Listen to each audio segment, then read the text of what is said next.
mi-chemin à bicyclette. Salut Johan, Salut Étienne. ça va? Ouais, toi? Bah écoute, on est pas mal là allongé. Alors du coup, décris-nous un peu ce que tu vois là. Alors il y a beaucoup de verre, beaucoup d'herbes, des arbres. Il y a un groupe de jeunes avec des ombrelles. Ça faisait longtemps que j'avais pas vu quelqu'un se servir d'un parapluie comme d'une ombrelle. Non, c'est plutôt agréable. Bon bah on est là un quart d'heure, posé tranquille pour parler d'entrepreneuriat. Yes. Avec toi, avec ce que tu as créé il y a 3 ans, Proud, dont j'imagine tu es très fier. Boum, voilà, le jeu de mots, ça c'est fait. Ça c'est fait, on te l'a jamais faite? Non, jamais. Non, non. Proud, on est là pour parler de responsabilisation. C'est technique, hein. Ouais, donc responsabilisation des citoyens, des entreprises. T'as Bah en fait, un focus particulier? quand on a choisi le thème avec les équipes de La Poste, French IoT, on s'est dit, bon, c'est vaste, mais c'est intéressant. Et du coup, on va resserrer avec chacun des entrepreneurs qu'on voit pour essayer d'aborder le sujet par des facettes différentes et complémentaires. Donc là, la tienne, c'est, me semble-t-il, hein, c'est de partir un peu du début, donc de l'individu, parce que responsabilisation, on part quand même de l'individu, en environnement entreprise. Comment, si je dis pas de conneries, comment faire adhérer un collaborateur à des valeurs portées par une entreprise, hein. C'est un peu ça l'idée de Proud. Il y a de ça. L'idée, effectivement, c'est de sensibiliser le collaborateur, le citoyen, au fait, dans le cadre de son entreprise. D'accord. Le sensibiliser, le faire passer à l'action sur toutes les problématiques du développement durable, hein, les 17 objectifs du développement durable, ODD pour les intimes. Ouais. Et effectivement, on sensibilise le citoyen, on fait changer le citoyen dans le cadre de son entreprise. On est globalement une start-up en B2B, hein, voilà, business to business. Et donc on sensibilise de manière générique sur les 17 ODD, mais aussi on aide l'entreprise à réussir ses projets de transformation durable, environnementaux, sociaux, etc., en mobilisant les collaborateurs sur le projet de l'entreprise. Donc c'est sensibilisation généraliste et spécialisée sur les thèmes de l'entreprise. Sur le secteur. En fonction de son secteur, de ses projets, bah voilà Ouais. les gars, ça faisait 20 ans que vous faites des achats, bah maintenant faire des achats durables. Ah bon, pourquoi? Bon, bah, du coup, le chatbot, il va envoyer à chaque collaborateur un défi, parce que c'est un chatbot. Hein, Donc chatbot égale scénario. Alors, oui, effectivement, on prévoit les contenus, effectivement. Chatbot, donc chat robot de conversation, qui va se connecter directement sur les outils du quotidien des collaborateurs, Ouais. puisque là, on est en entreprise. Hein. Ouais. Donc, comme par exemple Microsoft Teams, ou Slack, ou Google Chat. Et donc, envoyer ces contenus hein, que l'entreprise aura choisi ou pas, hein, ça dépend. Pour sensibiliser, acculturer et mobiliser sur les projets spécifiques de l'entreprise, achat durable, bilan carbone, réduction de l'empreinte carbone, etc. Donc on est bien dans la responsabilisation. Complètement. Et donc du coup on fait les deux, le collaborateur et aussi l'entreprise. Voilà. Johan, ce que tu n'as pas décrit à nos auditeurs, ce qui se passe derrière toi, c'est quand même assez impressionnant là. Tu pourrais peut-être en dire un mot parce que se passe un truc là. Alors il y a un métro qui passe, non je déconne. Non, il y a un ballon. Il y a un ballon. Il y a une montgolfière quoi. Avec un nom que je ne citerai pas. Ah non, on ne peut pas le citer. On avec n'a pas une le droit. grosse pub dessus. On n'a pas le droit. Non, tu as vendu la mèche. Ah, j'ai vendu. Ah, les Parisiens, on leur a donné un indice. Auront reconnu le parc Javel André Citroën. Bravo Voilà. d'avoir vendu la mèche si tôt, Johan. Un conseil, parce que tu sais, cette émission, elle s'adresse un peu à tout le monde, hein, à tous ceux qui s'intéressent à l'entrepreneuriat, à la création, à la réflexion autour d'un projet aussi d'entreprise. Il y a pas mal de gens, particulièrement en ce moment, post-Covid, qui se posent des questions, qui ont des idées. Un conseil de manière très vaste pour rentrer sur le terrain de l'entrepreneuriat, justement pour déclencher, pour allumer la mèche, c'est quoi? Bah déjà, faut oser, il faut y aller. Comme disait le chef Gusto dans Ratatouille, tout le monde peut cuisiner. Faut vraiment pas hésiter à se lancer. Ça se trouve, on va vraiment avoir les ressources en soi, la confiance, la persévérance. Mais avant de sortir une bonne recette, on se plante vachement, non? On fait vraiment des trucs trop salés, trop sucrés. C'est dégueulasse au début, c'est un truc de fou.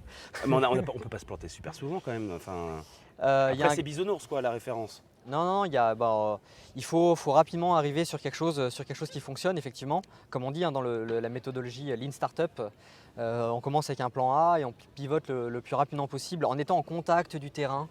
dire bah voilà, j'ai parlé à mes bénéficiaires ou j'ai parlé à mes clients. Si possible, les clients, c'est encore mieux que les bénéficiaires, puisque l'argent, c'est le point central, hein, même dans l'entrepreneuriat social. Et donc, ah bah ça marche, mais ça marche pas. Bon, bah je pivote. Pivot, hein, voilà, j'ai mes deux pieds comme au basket, hein, j'en garde un et je tourne autour de celui que je garde et l'autre, je l'amène à côté. Ouais, c'est Voilà. une très belle image. Mais alors, quand tu dis on, c'est ça que tu le fais en équipe, tu le fais seul quand on lance un truc. Alors on peut tout à fait commencer seul, il n'y a pas de souci. Et puis il faut parler de son idée, c'est très important. On ne va pas se la faire piquer, des idées bonnes comme mauvaises, tout le monde en a tout le temps. Ce qui va compter, c'est l'exécution, la persévérance, la capacité de remise en question, comme je disais. Sortez de vos bureaux, c'est l'adage aussi Lean Startup pour aller au contact. Mon conseil aussi, vraiment, c'est d'avoir un coach ou un mentor, même si on est seul au début. On le trouve où? On peut trouver à plein d'endroits. Dans l'histoire de Proud, il y en a eu pas mal au début. Il y avait par exemple Make Sense, qui est une grosse assoce d'entrepreneuriat social. Il y a pas mal d'appels à projets. On était aussi en contact avec La Ruche. Mais à ce niveau-là, ton projet, il était à quel niveau de maturité? Oh, c'était plutôt les débuts. C'était une idée? Non, il y avait déjà un MVP, comme on dit, un Minimum Valuable Product. Donc c'est-à-dire quelque chose qui est pas du tout parfait, qu'on dit, t'inquiète pas, hein, c'est gratuit. T'avais investi? Un petit peu, ouais. Un petit peu quand même. Et tu dis, voilà, c'est gratuit, mais fais-moi des retours. Voilà, comme ça on a vite des enseignements. Et les appels à projets, c'est vachement bien. Si vous avez une idée, candidatez. Il y a plein d'appels à projets, de Startup Weekend. Déjà, vous allez pouvoir trouver vos associés, possiblement, dans les Startup Weekend, ce genre de choses. Ouais. Et en plus, vous allez avoir des retours. Bon voilà, là ton projet est super génial, mais par contre, le modèle éco, faut que tu trouves encore autre chose. Voilà, Ouais, tu challenges un peu l'idée. Ils challenge complètement l'idée, c'est des appels à projets apprenants, hein, comme ils aiment dire. Ouais. Donc voilà, faut y aller et faut avoir donc au début il y a ces structures-là, puis aussi faut pas hésiter si dans son réseau personnel, professionnel, on a quelqu'un qui a déjà entrepris, faut pas hésiter à dire bah voilà, je te paye une heure de temps en temps, et puis si c'est trop difficile, bah allez, je te paye la bouffe.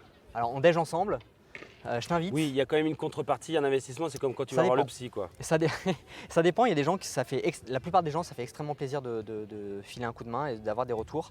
Mais quand ça vient sur quelque chose qui est un peu plus régulier, plus de temps, une heure par semaine ou toutes les 2 semaines, c'est beaucoup, c'est vraiment beaucoup. Oui, parce que tu n'arrives pas tout nu à l'heure dite le jour J, c'est que quand tu accompagnes, Déjà, l'effet miroir est fou, hein. Le fait de présenter son projet à quelqu'un, on se rend compte, ah mais au fait, attends, là, je pensais que c'était trop bien, mais au fait, là, de te le présenter, je vois que c'est pas clair, deux, qu'au fait, c'est nul, enfin je sais pas, j'en sais rien.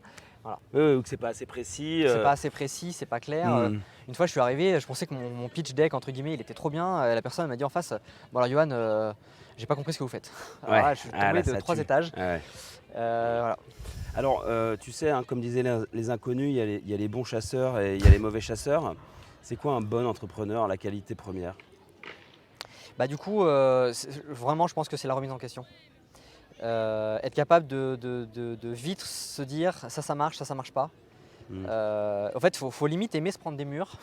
Il n'y a pas non plus un côté sadomaso, faut pas déconner. Mais il y a quelque chose d'extrêmement... comment dire, j'ai pas le bon adjectif. Un peu comme un sport de haut niveau, il y a à la fois du risque.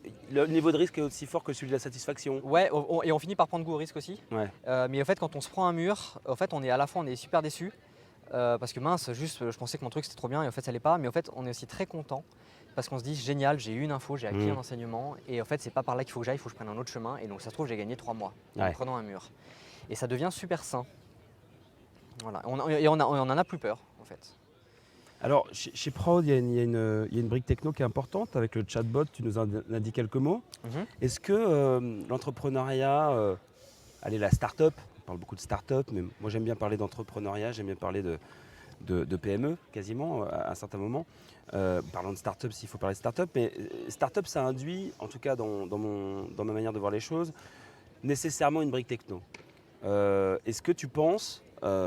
Proud est un exemple d'une start-up avec une brique techno, mais est-ce qu'une start-up sans brique techno est une start-up?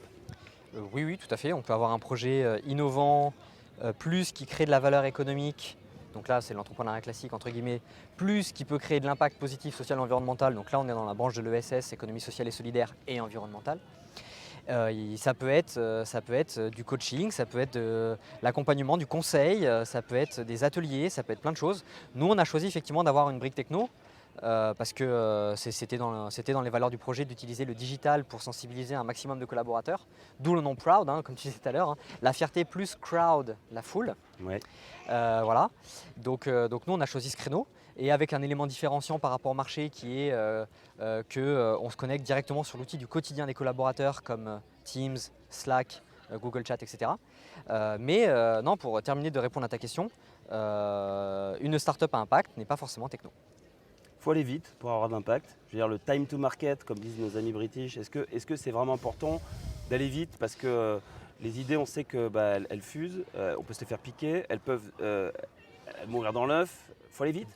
Il ne faut pas avoir peur de parler de son idée, on récolte les premiers retours. Et tu ne la fais pas piquer dans ces cas-là? Les chances sont tellement faibles que la personne dit « Ah bah tiens, moi j'étais en train de vivre ma vie, tranquille là. Ah tiens, et ton idée elle est trop bien, je vais tout plaquer et je vais sortir, je sais pas moi, 5000 balles, plaquer mon job, je sais pas quoi, pour lancer ton idée. » Voilà, les chances sont très très faibles.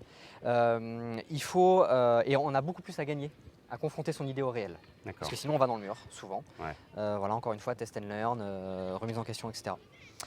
Il faut aller vite, surtout sur cet aspect mis sur le marché de quelque chose qui fonctionne, donc acquérir au plus vite des enseignements. On a vu depuis 5 à 10 ans, Johan, enfin ça t'a pas échappé, énormément de startups, d'initiatives entrepreneuriales fleurir en France dans l'univers de l'impact, de l'ESS, mais pas que. Est-ce que tout a été fait? Est-ce qu'il y a encore de la place? Et si oui, où est-ce qu'il y a de la place? Je crois qu'il y aura toujours de la place. Ouais. Il y aura toujours de nouveaux challenges, qu'ils soient économiques, sociétaux, environnementaux, des nouveaux problèmes qu'il faudra résoudre, que ce soit en entrepreneuriat social ou en entrepreneuriat classique. Donc non, il faut y aller. Et l'ESS, c'est vraiment un gros sujet, c'est pas un phénomène de mode? Je pense que c'est l'avenir. J'en suis même persuadé. Moi, je suis complètement aligné avec la devise alors qui est anciennement le MOVE, le mouvement des entrepreneurs sociaux, et qui maintenant s'appelle le mouvement Impact France, qui est porté par Jean Moreau et Eva Sadoun. Jean Moreau qu'on a interviewé il n'y a pas longtemps à la bicyclette. Ouais. Et je pense que le modèle classique où on fait de la valeur économique avec des entreprises sans regarder l'impact social et environnemental, et ensuite on reverse 10% de cet argent avec une fondation. Pour se faire bonne. Cet argent, il ne faut pas cracher dans la soupe non plus. Cet argent sert à plein d'assos, etc. Le mécénat, c'est très important. Mais je crois que ce qui va vraiment, face à l'ampleur des problèmes où on fait face, sociaux, environnementaux, je pense que ce qui va vraiment nous permettre de résoudre ces problèmes, c'est d'allier la création de valeur économique et les valeurs avec un S, social, environnemental, etc. Donc c'est l'entrepreneuriat social, c'est faire by design, par construction, quelque chose qui a un impact positif, du recyclage qui permet de recréer de la valeur et de l'emploi et en même temps être positif pour l'environnement, etc. Donc c'est mon credo complet. Alors là, mais est-ce que c'est pas le credo allez, je grossis le trait, des bobos parisiens, si j'élargis des Français, si j'élargis des Européens, mais est-ce que c'est pas un miroir aux alouettes, genre un mythe restrictif? Parce que voilà, c'est en ça que je demande si c'est en fait un effet de mode, ou en tout cas restreint, ou est-ce qu'il y a vraiment une lame de fond qui va bouleverser, changer l'investissement de l'entrepreneuriat impact? Non, je pense que c'est vraiment une lame de fond. Je vais prendre un exemple très concret, parlant, celui du recyclage, de l'économie circulaire, où le prix des ressources va augmenter de façon assez incroyable dans les 20-30 prochaines années. Et toutes les startups qui sont en train de se positionner, là, ouais, je fais mon compost, ou je dépose mes déchets et donc du coup je récupère du terreau ou un bon d'achat pour le magasin pour acheter les fruits et légumes derrière, etc. Ça a énormément de valeur parce que donc, les achats le prix des matières premières va clairement augmenter. Et là, ça permet de créer de l'emploi à partir de quelque chose qui sinon était jeté. Donc non, c'est vertueux d'un point de vue économique, social, environnemental, non, c'est vraiment une lame de fond, pas de doute là-dessus. On en reparle avec plaisir dans 10 ou 20 ans. Bah ouais, on prend rendez-vous, on verra où en est Proud, je suis sûr que tu auras fait pas mal d'autres projets. En face de toi, là, Johan, il y a ce jeune qui a l'air plutôt sympa. Tu parles de toi? Non, malheureusement pas, mais il vient d'avoir son BTS. Il a le choix de partir en apprentissage ou de lancer son projet. Il hésite, mais il a quand même envie au fond de lui de lancer son projet. Il a des convictions. D'ailleurs, dans le domaine de l'ESS, il y a un petit doute derrière. Qu'est-ce que tu lui dis? Il a un petit doute, ouais. Bah, il a un petit doute, il ne sait pas, sécurité, risque. Voilà, bah, c'est normal. Hein. Qu'est-ce que tu lui dis Je lui dis que s'il a envie d'essayer, il faut qu'il essaye. Parce qu'il vaut mieux des remords que des regrets.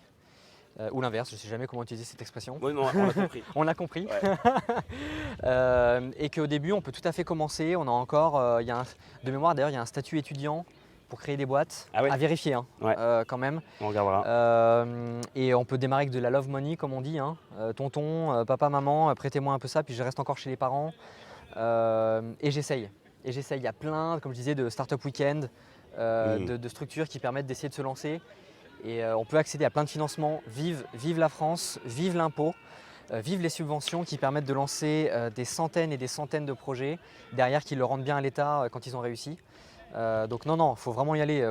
Pareil, hein, en termes de valeur, là, le discours, la France c'est compliqué, etc. Alors là, on va casser ça tout de suite. Ah, c'est terminé.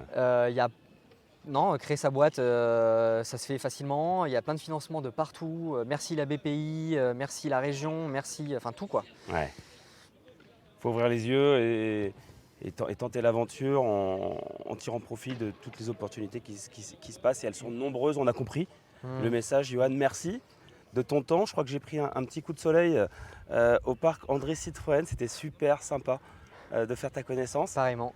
Pour lancer la saison 4 de la bicyclette sur la responsabilisation. Je crois qu'à travers tes paroles, on a bien vu en ligne de mire toutes les valeurs que tu portes et comment tu les partages sur ce thème, qui sera complété par d'autres entrepreneurs sur le même sujet. D'ailleurs, je dois y aller à bicyclette d'ici peu. J'ai rendez-vous du côté de Bercy. Zut, j'ai vendu la mèche. C'est pas grave pour nos auditeurs fidèles. Salut Johan. Salut Étienne. À la prochaine. À la prochaine, merci à toi. Ciao. Ciao. Quand on partait de bon matin, quand on partait sur les chemins, à bicyclette.